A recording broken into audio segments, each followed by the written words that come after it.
Katz. Carlos Pañi.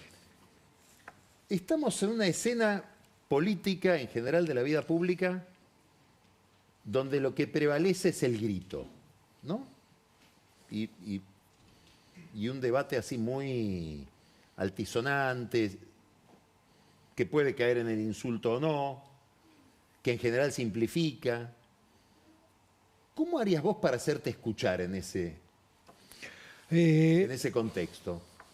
No es fácil hacerse escuchar en ese contexto, e intentar hacerlo es una de las razones por las que hago un paso de la política no institucionalizada, es decir, el análisis, la opinión, la intervención en la esfera pública, a la política institucionalizada. Creo que es necesario que en algunos momentos eso que se conoce como la ciudadanía se implique de otro modo en la vida pública. Yo creo que uno de los problemas que hay en nuestro país es la fragilidad de las élites en general y de la clase política en particular. Un grupo de personas que tiene más habilidades para acceder al poder que para pensar qué hacer con el poder. Un grupo de personas que confunde la administración con el gobierno y el gobierno con la política. Voy a decirlo un poco extremadamente, pero ¿qué es lo que más se recuerda de la gestión más transformadora de la ciudad de Buenos Aires? Que no se inunda. Eso es administración. Hablamos que las rutas están mal y se lo imputamos al gobierno nacional, que es responsabilidad del gobierno nacional. Pero esas cosas no deberían ser tema de discusión. La política tiene que pensar políticamente, tiene que articular una visión de futuro, tratar de coordinar la acción colectiva para que esa visión se pueda cumplir. No ocurre eso. ¿Dónde hay una idea para nuestro país? Creo que hay que ir al Parlamento con ideas. Y nosotros, como parte de una sociedad civil constituida por gente que se ha dedicado a pensar el país, a estudiarlo, a discutirlo, tenemos ideas. Doy un ejemplo muy rápido, si me permitís. Contanos qué es Movimiento Ciudadano para saber de qué estás hablando. Movimiento Ciudadano es eso, es un conjunto impreciso de gente que durante mucho tiempo no se sintió representada en la ciudad de Buenos Aires y sintió no solo que no estaba representada, sino que no había representantes para ellos.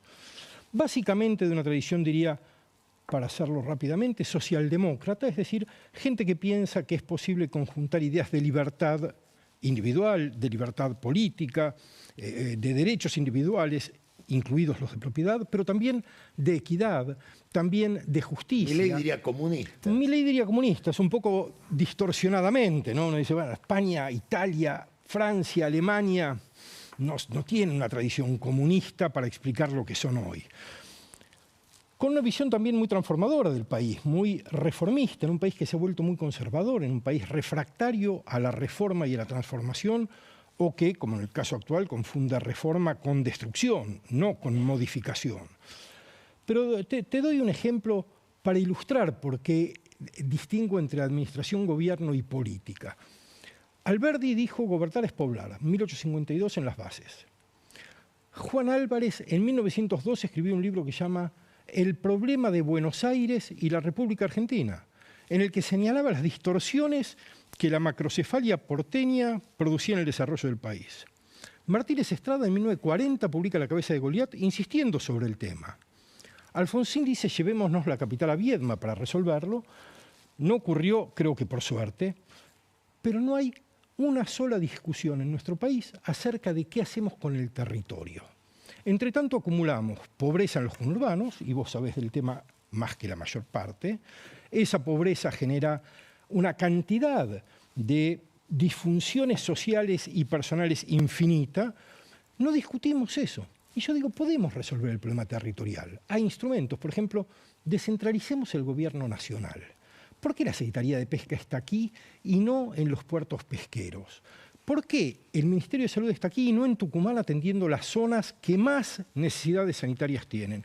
¿Y por qué en torno de esas unidades del Gobierno Nacional descentralizadas no se instalan las empresas vinculadas con esas necesidades? Los institutos de investigación y las facultades vinculadas con esas tareas, etc. Una descentralización inteligente que hoy es posible porque uno necesita reunir al gobierno en una mesa para que interactúe. Hay otras cosas. ¿Por qué no subsidiamos la instalación de empresas en ciudades de 50 a 150.000 habitantes. Hay 55 ciudades de esas dimensiones en el país, 40 de las cuales fuera de la provincia de Buenos Aires. No subsidiemos sectores, porque si subsidias sectores como Tierra del Fuego, creas una colusión que va a expensas del consumidor. Quita competencia, extrae rentas, pero si vos subsidiás ciudades a través de la instalación de empresas, llevas trabajo, dinamizás a la población local, ocupás hay infinidad de ideas. Si vos tuvieras que decir un político que te gusta o que te haya gustado, del pasado, del presente, bueno, de aquí o de afuera. Te voy a decir uno de aquí, pero voy a decir por qué. Alfonsín. Pero voy a explicar por qué. Yo no voté a Alfonsín porque no vivía en ese momento en Argentina. Nunca fui radical, nunca fui alfonsinista, pero Alfonsín hizo algo que me parece muy importante. Alfonsín ayudó a la sociedad argentina a subir un peldaño en la escalera de la civilización. Argentina era una sociedad que cuando llegaba a cierto nivel de conflictos los resolvía violentamente. Y Alfonsín entendió que había una ocasión para cambiar esa dinámica y decir, a partir de ahora resolvamos los conflictos por medio de la palabra y no de la violencia. Hizo algo que hasta hoy, a pesar de hiperinflaciones, asonadas militares, crisis políticas, sociales y económicas como casi ningún país ha tenido en estos 40 años, eso que consiguió Alfonsín se respeta hasta hoy. Vos decís Alfonsín por lo que estás diciendo de las hiperinflaciones. Alfonsín a pesar de sí mismo. A pesar de sí mismo, porque lo importante es... quiero decir, los problemas de la gubernamentalidad, los problemas tácticos, de los que hablas con un gobernador, con un ministro, son problemas, en definitiva, fundamentales pero menores. Pero hay algo que es esencial. Hoy no nos matamos cuando hay un conflicto. Te hago esta pregunta que, a ver, a un socialdemócrata como yo, que tiene estas ideas, que le gusta Alfonsín, etcétera, ¿le molesta más Cristina Kirchner o Milei? Los dos. Los dos me molestan mucho. Yo escribí un libro para explicar por qué era crítico del kirchnerismo. No voy a gastar misma energía por Milei y espero además que su gobierno sea más breve, pero hay una diferencia importante. El kirchnerismo hizo mucho daño, pero era parte de nuestro sistema, de nuestra cultura política. Igual que Cambiemos era parte de nuestra cultura política. ¿Qué quiere decir eso? Quiere decir que la discusión podía ser si más Estado o menos Estado, más impuestos o menos impuestos, pero había algo que no se discutía. Si provocar dolor estaba bien o estaba mal. La crueldad como valor era ajena a todos los presidentes anteriores desde la recuperación democrática. Nadie se atrevió a decir que estaba bien ser cruel.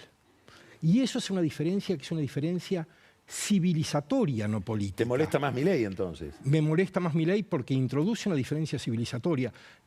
Vos dijiste en tu editorial, pensamos que hay progreso, pero el progreso moral no necesariamente existe. Y yo estoy de acuerdo. Un gran filósofo inglés, John Gray, tiene mucho escrito sobre el progreso técnico y científico, pero la inexistencia de progreso moral.